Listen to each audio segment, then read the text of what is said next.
बिस्मिल्लाहिर्रहमानिर्रहीम। जिंदगी बदल देने वाली रूहानी Dastak. Is your hair falling out fast and you are worried about this problem? Do you have split ends? Does short hair make you feel embarrassed?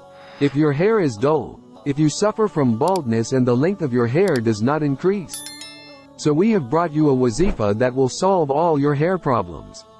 Long hair is the desire of every woman. To fulfill this desire, different types of shampoos and other herbal oils are used, and sometimes expensive shampoos and medicines are used.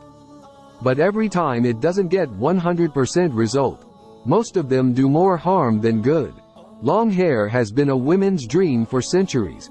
Long hair has always been sought after by women. Research has proven that women take care of nothing as much as their hair. Long beauty and youthfulness are the reason why long, thick, shiny hair has been the ideal of women for centuries. With the wazifa we have brought for you today, you can make your hair long and shiny. Wazifa is very easy and efficient. On any oil, recite the holy Quranic verse Surah Shams 71 times and inhale it. Bismillahirrahmanirrahim. والشمس وضحاها والقمر إذا تلاها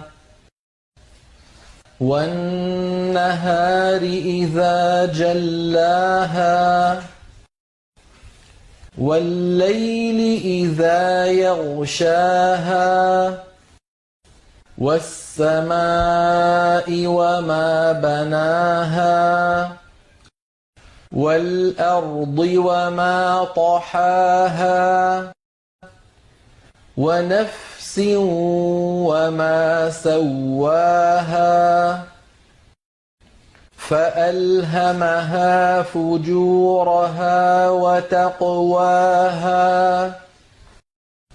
قد أفلح من زكاها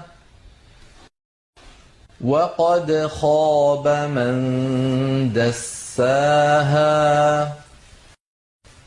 كذبت ثمود بطغواها إذ انبعث أشقاها فقال لهم رسول الله ناقة الله وسقياها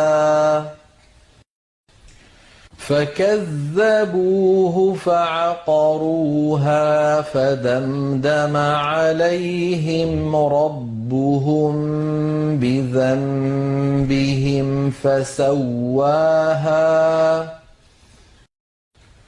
ولا يخاف عقباها. And keep using this oil on your hair until you get the hair you want.